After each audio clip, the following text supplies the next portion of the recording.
Hey, we are going to do the March 1st daily Bible reading in the Chronological Study Bible, and it is the New Living Translation.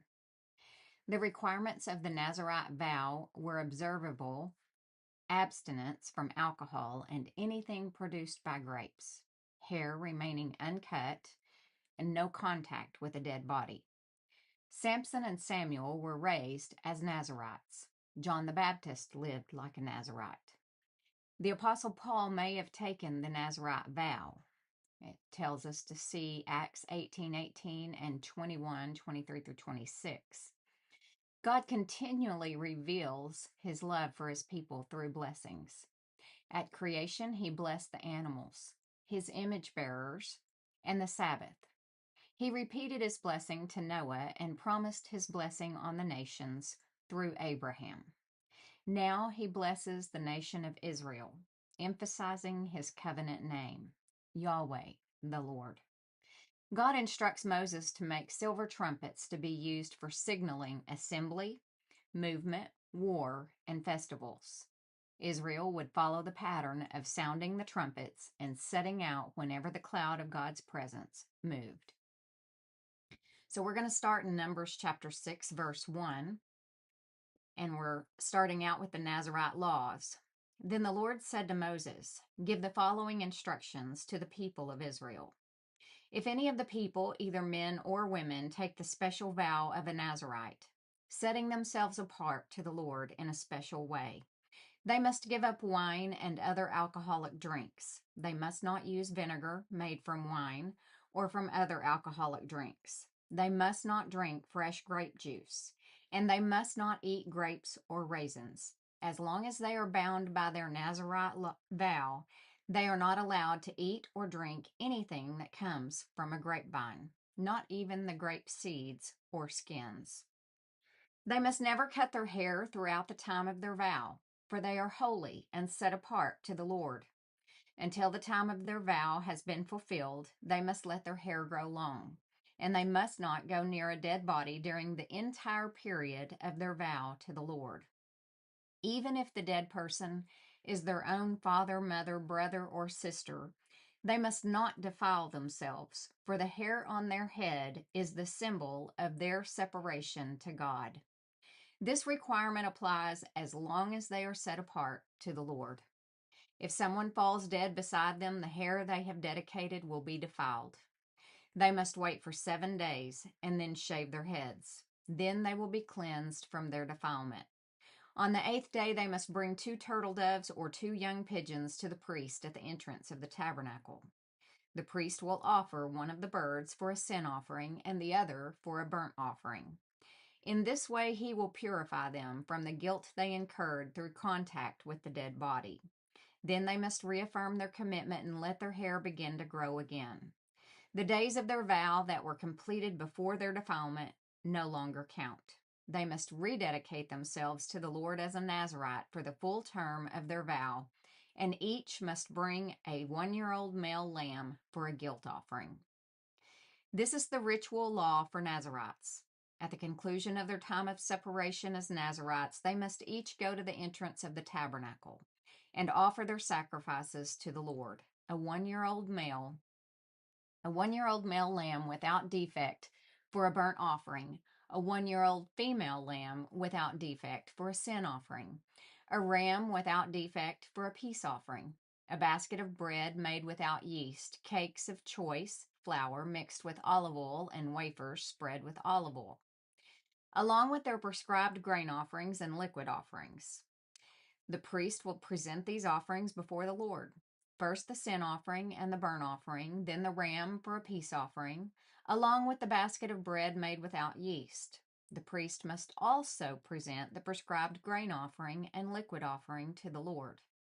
Then the Nazirites will shave their heads at the entrance of the tabernacle. They will take the hair that had been dedicated and place it on the fire beneath the peace offering sacrifice.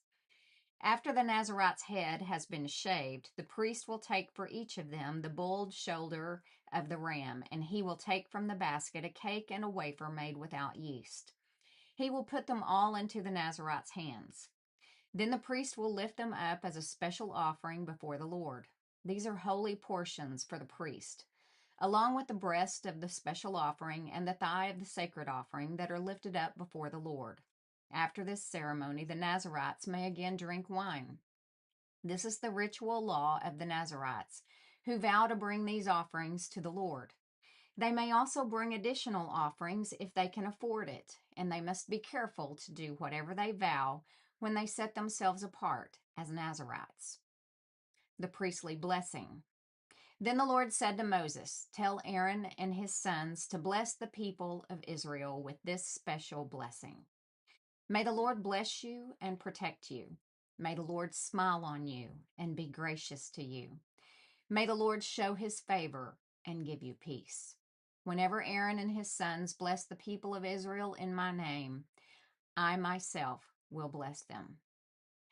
Now the Lord said to Moses, "Make 2 trumpets of hammered silver for calling the community to assemble and for signaling the breaking of camp. When both trumpets are blown, everyone must gather before you at the entrance of the tabernacle. But if only one trumpet is blown, then only the leaders, the heads of the clans of Israel, must present themselves to you. When you sound the signal to move on, the tribes camped on the east side of the tabernacle must break camp and move forward. When you sound the signal a second time, the tribes camped on the south side will follow.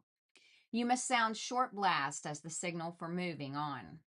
But when you call the people to an assembly, blow the trumpets with a different signal.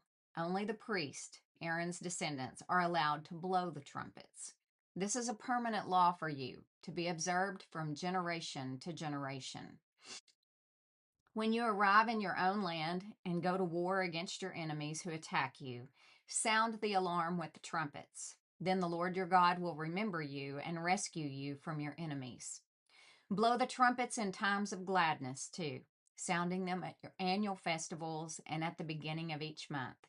And blow the trumpets over your burnt offerings and peace offerings. The trumpets will remind your God of his covenant with you. I am the Lord your God. Israel left Sinai just less than a year after arriving there. From this point forward, Numbers spans just under 40 years. The Israelites leave Sinai. In the second year after Israel's departure from Egypt, on the 20th day of the second month, the cloud lifted from the tabernacle of the covenant. So the Israelites set out from the wilderness of Sinai and traveled on from place to place until the cloud stopped in the wilderness of Paran. When the people set out for the first time, following the instructions the Lord had given them through Moses, Judah's troops led the way. They marched behind their banner, and their leader was Nahshon, son of Amminadab. They were joined by the troops of the tribe of Issachar, led by Nathanael, son of Zuar, and the troops of the tribe of Zebulun, led by Eliab, son of Helon. Then the tabernacle was taken down, and the Gershonite and Merarite divisions of the Levites were next in the line of march, carrying the tabernacle with them. Reuben's troops went next, marching behind their banner. Their leader was Elizur, son of Shedeur. They were joined by the troops of the tribe of Simeon, led by Shelumiel, son of Zereshaddai, and the troops of the tribe of Gad, led by Eliasaph, son of Duel. Next came the Kohathite division of the Levites, carrying the sacred objects from the tabernacle. Before they arrived at the next camp, the tabernacle would already be set up at its new location.